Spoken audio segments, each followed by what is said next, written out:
Itulah dia sahabat jiwa cuplikan singkat profil dari narasumber inspiratif kita malam hari ini ada Teh Selfie Nafilah. Teteh sebelumnya terima kasih banyak sudah bergabung di program Renungan Jiwa malam ini. Tadi kita sudah saksikan sedikit ya cuplikan dari profil singkat Teteh.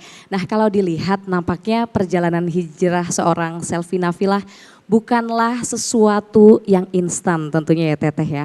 Mungkin boleh diceritakan terlebih dahulu Teh, momen awal Teh Selfie ini yakin untuk bertransformasi, hijrah, bahkan sekarang sudah 1 tahun ini ya mengenakan hijab, itu momen-momen awalnya itu seperti apa Teh?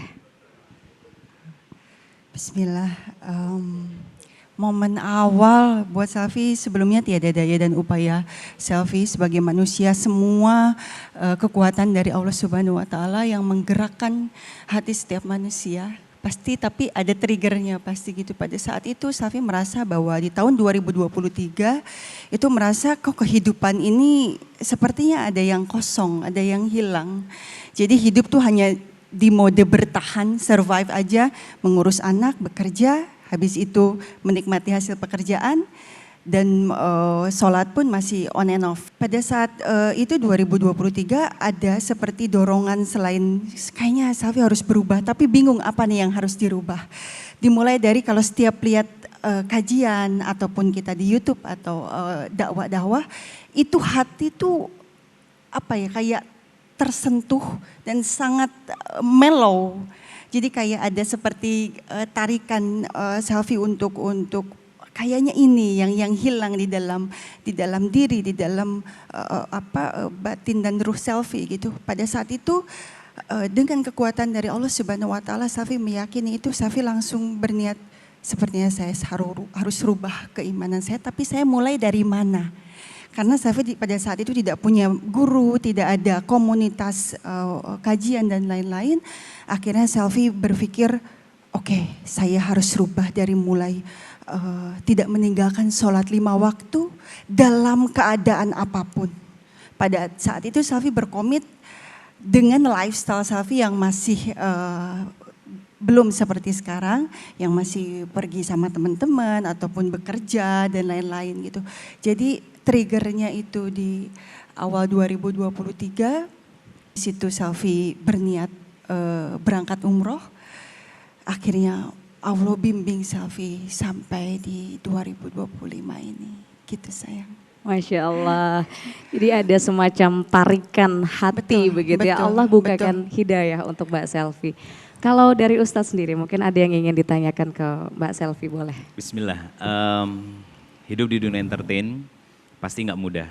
Dengan semua dinamika, ujian masalah. Ada satu hal yang menarik dari kisah proses menuju hijrah yang dilakukan sama Mbak Selfie. Lagi mabok masih sempat sholat. Itu dia. Nah ini keren.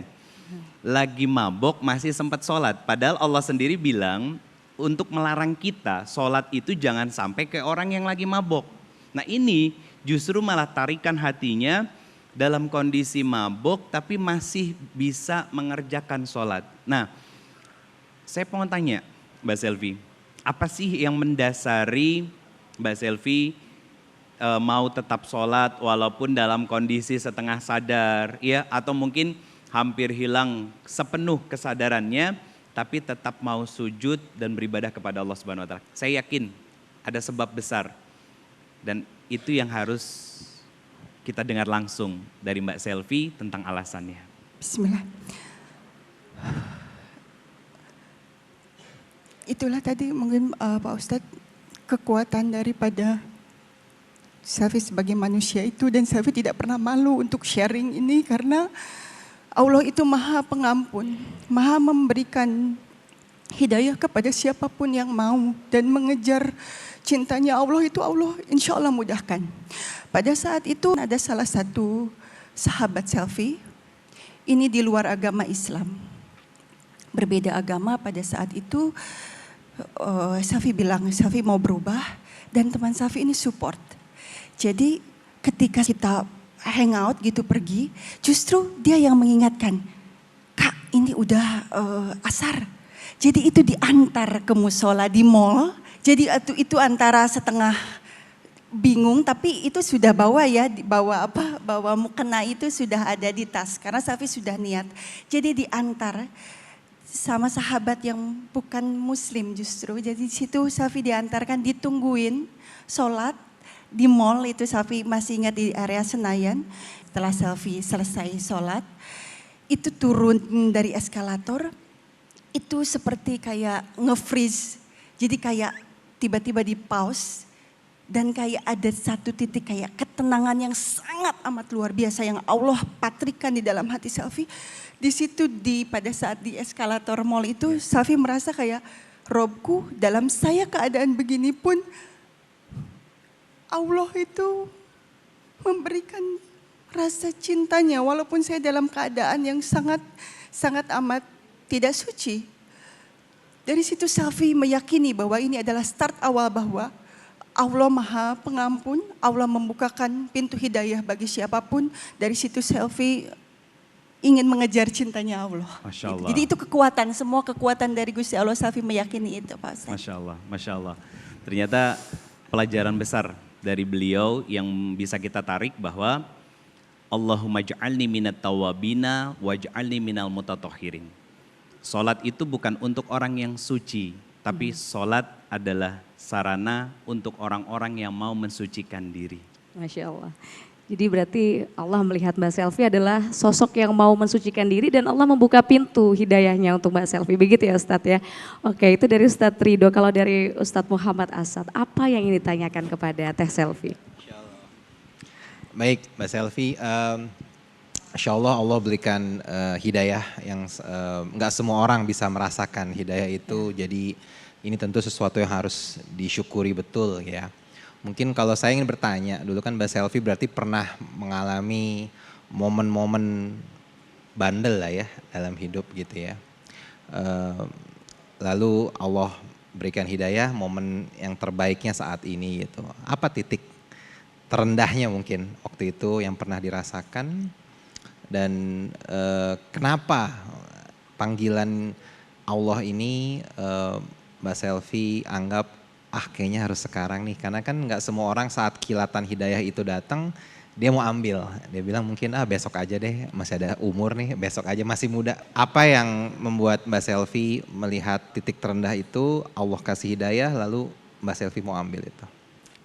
Ada satu yang selalu Selvi lakukan walau dalam keadaan belum hijrah seperti sekarang, yaitu Selvi selalu berdoa dalam keadaan apapun.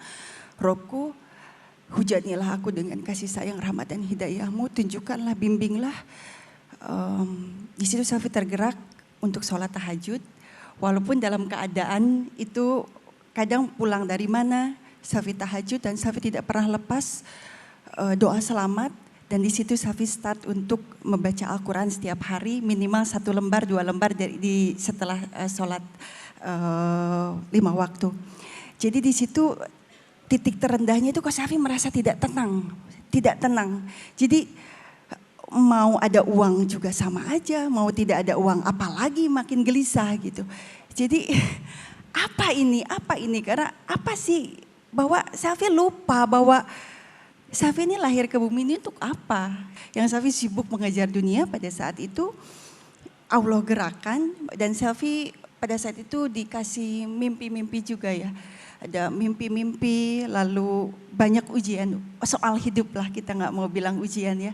Titik terendahnya yang paling dalam itu ketika Allah itu memisahkan Selvi dengan anak Selvi pada saat itu. Yang kita sudah belasan tahun, 16 tahun bersama, di situ menjadi jembatan yang paling Selvi ini adalah bentuk kasih sayang Allah, bahwa Allah itu Maha Pencemburu. Allah mau banyak berbicara dengan Selvi, karena di rumah itu kan cuma Selvi, anak dan Mbak. Pada saat itu ketika anak dipisahkan dengan jarak, dari situ Selvi sendiri, dari situ yang Masya Allah, dari situ Allah mulai menunjukkan kebesaran dan kasih sayangnya. Gitu, Mas. Itu tahun berapa Mbak sempat berpisah dengan anak? 2024. 2024, padahal Mbak Selvi ini memulai perjalanan hijrah Dari pada tahun 2023. Iya. Berarti itu justru ketika Mbak Selvi sudah memperbaiki sholat Mbak Selvi, Betul, sudah betul, mendekatkan diri ke Allah, betul. Allah berikan ujian di situ Betul. ya. Oke, nanti kita akan berbincang lebih jauh ya bersama dengan Mbak Selvi, kemudian juga Ustadz Muhammad Asad dan Ustadz Wido Febri. Sahabat jiwa tetap di Renungan Jiwa, kita jeda terlebih dahulu.